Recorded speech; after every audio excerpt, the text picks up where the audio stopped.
Hi everyone, আসসালামু আলাইকুম। কেমন আছেন সবাই? আশা করি ভালো আছেন। এখনও যারা আমার চ্যানেলটিকে সাবস্ক্রাইব করেননি তারা একটু করে সাবস্ক্রাইব করবেন।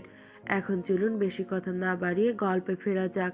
ওয়াহিদের হেয়ালি জবাব শুনে অনু বিরক্ত হয়ে মুখে সোপ নিয়ে কিছু বলতে যাবে, তার আগে ওয়াহিদ অনুকে ধমক দেয়, ফালতু টপিক নিয়ে আর একটা কথা বললে কসম ঠাটিয়ে কানের নিচে এক থাপ্পড় দিয়ে কান লাল করে ফেলবো।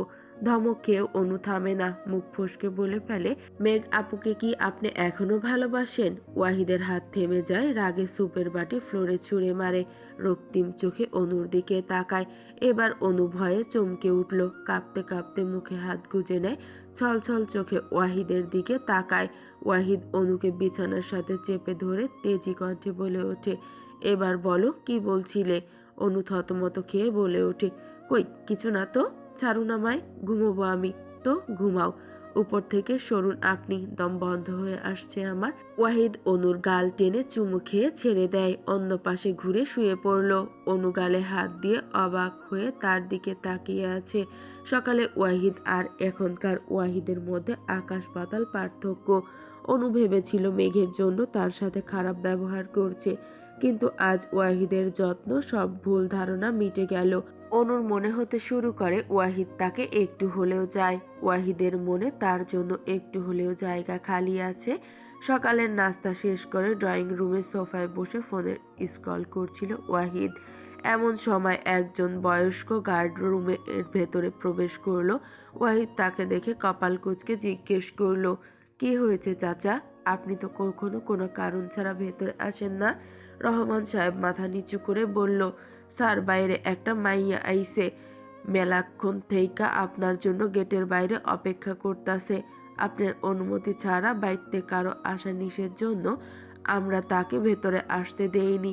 ওয়াহিদ তীক্ষ্ণ চোখে প্রশ্ন করে, কেমন মেয়ে? স্যার 23-24 বছরের মাইয়া, নাম কি যেন কইল? ও মনে পড়ছে, মেঘা ইসলাম। আপনি অনুমতি দিলে ভেতরে পাঠাবো।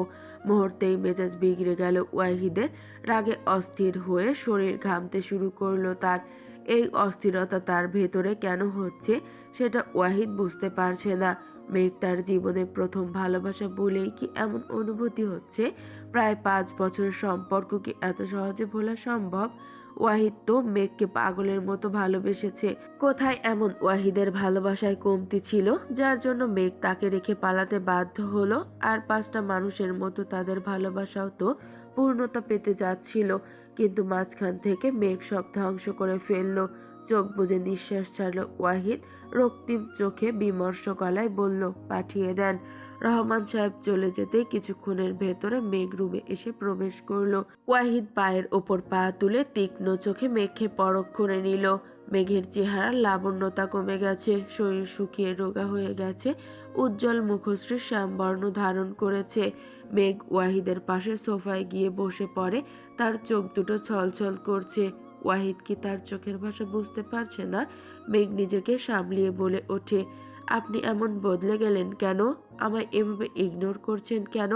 আপনি কি আমায় আর ভালোবাসেন না, নাকি অনুকে? অনুর নাম তোর ওই নোংরা মুখে ভুলেও নিবি না। কি বলতে আসছিস বলে বিদায় হ। তোর মতো বেশ্যা মেয়ের জন্য আমি নিজেকে বদলাবো?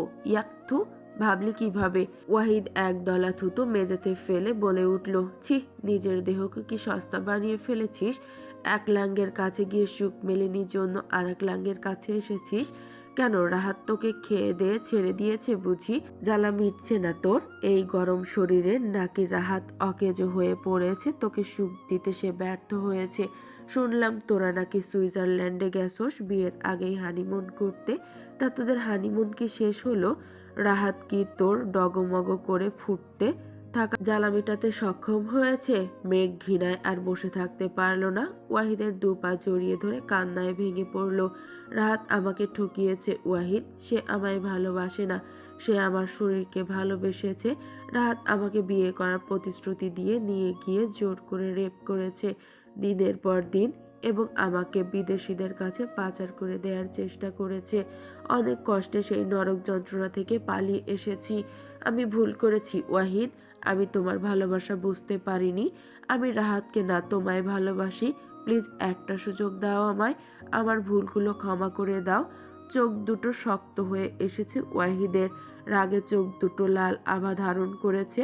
হাত দুটো শক্ত করে মুষ্টিবদ্ধ করে নেয়। দাঁত চিবিয়ে চিবিয়ে বলে ওঠে, ডোন্ট টাচ মি। তোর সাহস হলো কিভাবে ওই নোংরা হাতে আমায় টাচ করার? At last get out my home. বলেই ওয়াহিদ লাথি দিয়ে পা সরিয়ে নেয়। তবুও মেঘা পা ছেড়ে দেয় না। জোরে জোরে কাঁদতে কাঁদতে বলে ওঠে, তুমি বলেছিলে আমার 10 জায়গা বিয়ে হলেও তুমি আমায় ভালোবাসবে, আমায় মেনে নেবে। তাহলে আজ কি হলো? কোথায় গেল তোমার সেই প্রতিশ্রুতি? এভাবে তুমি তোমার প্রতিশ্রুতি ভঙ্গ করতে পারো না। ওহ, বুঝতে পেরেছি, তুমি অনুর জন্য আমায় দূরে সরিয়ে দিচ্ছ। আরে অনু বোকা মেয়ে, এমনি চলে যাবে আমাদের ছেড়ে। ও এত কিছু বুঝে না, এসব সম্পর্ক থাকবে না। আর তুমি তো অনুকে ভালোবাসো না, তাকে তো তুমি শুধু জেদের বশে বিয়ে করছো আমাকে দেখানোর জন্য।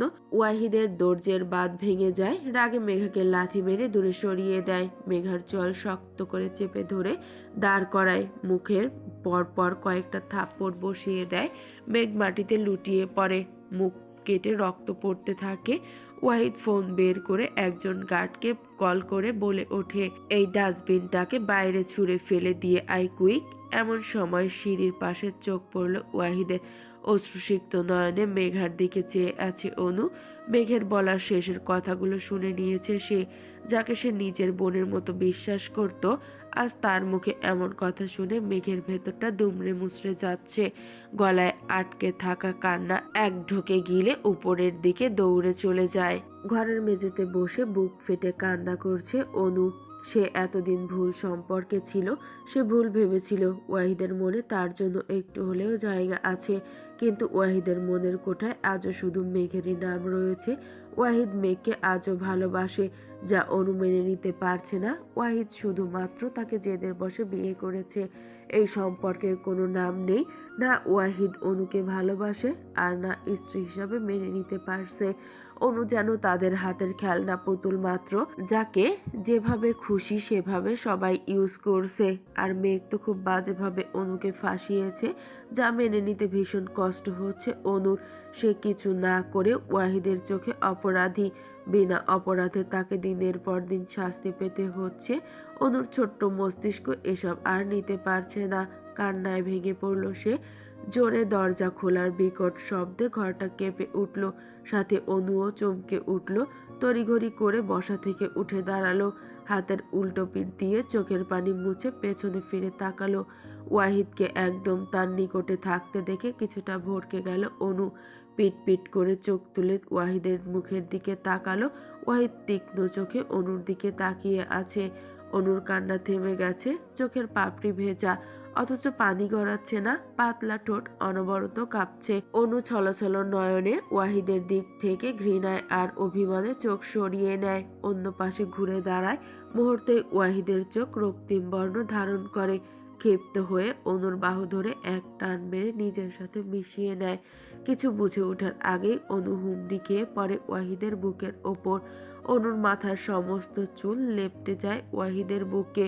ওয়াহিদ অনুর কোমর জড়িয়ে ধরে। অনুর চিবুকে হাত রেখে যত্ন সহকারে অনুর চুল কানের কাছে গুজে দেয়। স্বামী হিসেবে মানো না? আমাকে দেখলে ঘেন্নায় বমি আসে তোমার? দুনিয়ার সবচেয়ে খারাপ মানুষ আমি? আমার ভয়ে এখান থেকে পালাতে চাও? আবার আমার এক্সকে দেখে হিংসাও হয় তোমার? ব্যাপারটা ঠিক হজম হচ্ছে না বউ। ওয়াহিদের কণ্ঠে কোমলতা ভাব শুনে অনুর চোখ বেয়ে উপচে জল গড়িয়ে পড়ল। ফ্যাল ফ্যাল চোখে ওয়াহিদের দিকে চেয়ে রইল। ওয়াহিদ তার আদুরে হাতে অনুর গাল বেয়ে গড়িয়ে পড়া জল মুছে দিল। মানুষের চোখের জল অতি মূল্যবান সম্পদ বউ, এটাকে এভাবে অপচয় করতে নেই। কঠিন সময়ের জন্য রেখে দিতে হয়। আর তুমি তো কথায় কথায় চোখের পানি দিয়ে সমুদ্র তৈরি করো। অনু এক ঝেংটি মেরে ওয়াহিদের হাত সরিয়ে দেয়। দাঁতে দাঁত চিবিয়ে বলে ওঠে, নাটক করতে আমার কাছে এসেছেন? যান নিচে, আপনার প্রিয়তম অপেক্ষা করছে। তার সাথে গিয়ে প্রাইভেসি সময় কাটান। আমায় ছেড়ে দিন। আপনার ছোঁয়ায় আমার অসহ্য যন্ত্রণা হচ্ছে। ছোবেন না আমায়। কথাগুলো বলে কান্না করতে করতে অনু নিজেকে ছাড়ানোর জন্য মুচড়ামুচড়ি শুরু করে দিল। এ যেন আগুনে ঘি ঢালার মতো অপরাধ করে ফেলল অনু। ওয়াহিদের চোখ দুটো রক্তিম বর্ণ ধারণ করলো। ক্ষিপ্ত হয়ে এলো কণ্ঠস্বর। অনুর শরীরে থাকা ওড়নাটা এক টান মেরে খুলে ফেললো। অনুর উন্মুক্ত গলায় মুখ ডুবিয়ে দিল। অনুর শরীর তীর তীর করে কেঁপে উঠল। কিছু বুঝে ওঠার আগেই ওয়াহিদ অনুকে ধাক্কা মেরে বিছানায় ফেলে দেয়। আচমকা এমন ধাক্কায় অনু ঘাড়ে প্রচন্ড ব্যথা পায়। ব্যথায় নড়াচড়া করার শক্তিটুকুও হারিয়ে ফেলে। ওয়াহিদ অনুর দু হাত বিছানার সাথে শক্ত করে চেপে ধরে। অনু ব্যথায় ডুকরে উঠল। এ যেন আগের সেই হিংস্র ওয়াহিদকে দেখতে পাচ্ছে অনু। ভয়ে ঢোক গিলে বলে উঠল, হাতে লাগছে, ছাড়ুন। খ্যাপা ওয়াহিদ অনুর হাত আরো শক্ত করে চেপে দেয়। তীক্ষ্ণ চোখে চেয়ে হিংস্র গলায় বলে ওঠে, আমার ছোঁয়া তোর সহ্য হয় না, ভালো লাগে না? আর নিজের স্বামীকে, ওহ, দুদিন ইন্টিমেট হয়নি জন্য তুই আমায় অকেজো ভাবছিস? শরীরে যা মেটানোর জন্য ছটফট করছিস? ঘৃণায় অনুর চোখ বেয়ে ঝরঝর করে জল গড়িয়ে পড়ে। ওয়াহিদ অনুকে টেনে বসায়, নিজের সাথে মিশিয়ে দিয়ে অনুর কোমর চেপে ধরে ঘাড়ের পাশে চুল সরিয়ে দিয়ে মুখ ডুবিয়ে দেয়। অনুর তুল তুলে নরম গালে চুমু খায়। সমস্ত মুখে চুমু দিয়ে ভরিয়ে দেয় ওয়াহিদ। অনুর কানের কাছে মুখ নিয়ে নেশালো কণ্ঠে বলে ওঠে, মেয়ে জাতি এমন বেহায়া, এক পুরুষ দিয়ে তাদের মন ভরে না। তারা যেটা চায় ওটা পুরুষ জাতি দিতে লেট করলে যৌবনের জ্বালায় অন্য পুরুষের কাছে চলে যায়। মানে তোদের শরীরে এত কারেন্ট যে সামান্য ইন্টিমেট হওয়ার জন্য এমন ব্যাকুল হয়ে পড়িস তোরা? ছ্যাঃ, এত জ্বালা তোদের শরীরে! অনুসহ্যের বাঁধ ভেঙে যায়। এক ঝটকায় নিজেকে ছাড়িয়ে উঠে ঠাস করে ওয়াহিদের গালে থাপ্পড় বসিয়ে দেয়। থাপ্পড়টা এত জোরে ছিল যে অনু তার নিজের হাতেই ব্যথা পেয়েছে। থাপ্পড় মেরে সামান্য দূরে সরে যায় অনু। রাগে চোয়াল শক্ত করে বলে ওঠে, আপনার সাহস হয় কিভাবে আমাকে সব নোংরা কথা বলার? চুপচাপ সহ্য করছি জন্য আমাকে যা ইচ্ছে তাই বলে যাবেন? আপনার এক্সের রাগ আমার উপর দেখাবেন? আর কত এভাবে শাস্তি দিবেন আমায়? আমি কি আপনাকে বলেছি আমায় বিয়ে করে আমার সাথে ইন্টিমেট হন?